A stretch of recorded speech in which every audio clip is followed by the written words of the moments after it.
మీ పిల్లలకు డబ్బు విలువ నేర్పండి. ఎందుకనంటే ఈ రోజులలో డబ్బు విలువ ఎలా ఏ పిల్లవాడి దగ్గర కూడా కనిపించట్లేదు. అండ్ డబ్బంటే లెక్క లేకుండా పోయింది. కనుక డబ్బు విలువ నేర్పించండి. డబ్బు విలువ నేర్పించడం ఎలాగో ఒక తండ్రి చేసిన ఒక చిన్న కథను మీకు చెప్తాను. ఒక కొడుకు తండ్రిని అడుగుతాడు, నాకు ఫోన్ కావాలి, ఖచ్చితంగా నేను ఫోన్ వాడతాను, ఇప్పుడు నా ఫ్రెండ్స్ అందరూ కూడా ఫోన్ వాడుతున్నారు, నాకు ఫోన్ కావాలి అని అంటాడు. అయితే ఆ తండ్రి అన్నాడు కదా, ఇప్పుడున్న సిచ్యువేషన్లో నా దగ్గర డబ్బులు లేవు, నెల జీతం వచ్చిన తర్వాత నీకు కొనిస్తాను అని చెప్పేసి ఆ తండ్రి అంటాడు. ఆ తర్వాత ఆ తండ్రి నెల జీతం కోసం ఆ కొడుకు ఎదురు చూస్తూ కొద్ది రోజుల తర్వాత నెల జీతం వస్తుంది 1వ తారీఖు రాగానే. ఆ తండ్రి రాగానే నెల జీతం వచ్చింది, నెల జీతం తీసుకెళ్ళి ఆ కొడుకు చేతిలో పెడతాడు.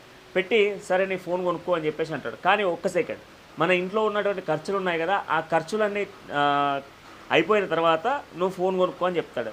అయితే ఆ పిల్లగాడు కూడా అనుకుంటాడు అప్పుడు ఏమని అంటే, ఏముంటుంది 5,000 10,000 ఉంటుంది కావచ్చు ఖర్చు, అంతకన్నా ఎక్కువ ఉంటుంది ఇంట్లో అని చెప్పేసి అనుకుంటాడు. కానీ అక్కడ చూస్తే సీన్ రివర్స్ అవుతుంది. ఏమవుతుంది అంటే, ఇంట్లో ఆల్రెడీ అమ్మ ఒక లిస్ట్ రాసుకుంటుంది, ఒక లిస్ట్ రాసుకొని వస్తుంది.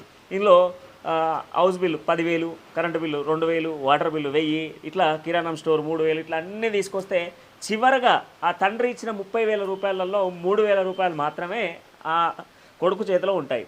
అప్పుడు ఆ కొడుకు ఆలోచిస్తాడు, అదేంటి నాన్న 30,000 రూపాయలకి 3,000 మిగులుతున్నాయంటే, మరి నెల రోజులు నేను కుటుంబాన్ని నడపడం ఈ 3,000 రూపాయలతోనే, 30,000 నేను సంపాదిస్తే దాంట్లో ఖర్చు 27,000 ఖర్చు అవుతా ఉన్నాయి. ఈ 3,000 కూడా ఎమర్జెన్సీ పర్పస్, హాస్పిటల్ కోసమో లేదంటే పండుగల కోసమో దేనికోసమో దానికోసం అని చెప్పేసి ఈ 3,000 ఆపుతున్నాను.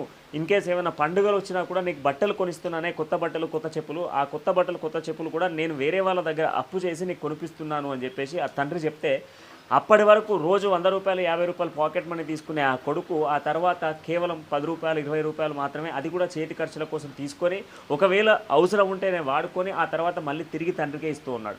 అయితే దీనివల్ల ఏంటి అని అంటే, పిల్లలకు డబ్బు విలువ అనేది తెలియట్లేదు. డబ్బు విలువ తెలియకపోవడం వల్ల చాలామంది ఏంటి అని అంటే, పిల్లలు ఇష్టానుసారంగా డబ్బులు ఖర్చు పెడతా ఉన్నారు, ఇష్టానుసారంగా డబ్బులు వృధా చేస్తూ ఉన్నారు, ఇష్టానుసారంగా ఏది కావాలంటే అది ఖర్చులు చేస్తూ ఉన్నారు. వాళ్ళకి ఏంటి అని అంటే, ఏది అడిగితే అది కొనియడం వల్ల డబ్బు విలువ తెలియకుండా పోతుంది. కానీ ఇప్పుడున్నటువంటి పిల్లలకు డబ్బు విలువ తెలియాలంటే ఏదో ఒక చిన్న ఎగ్జాంపుల్ చూపించి వాళ్ళతో డబ్బు విలువ వాళ్ళకి నేర్పించే ప్రయత్నం చేయండి. డబ్బు విలువ తెలియకపోతే రేపు పొద్దున వాళ్ళు లక్షలు సంపాదించిన ఒక్క రూపాయి కూడా వాళ్ళ చేతిలో నిలవదు.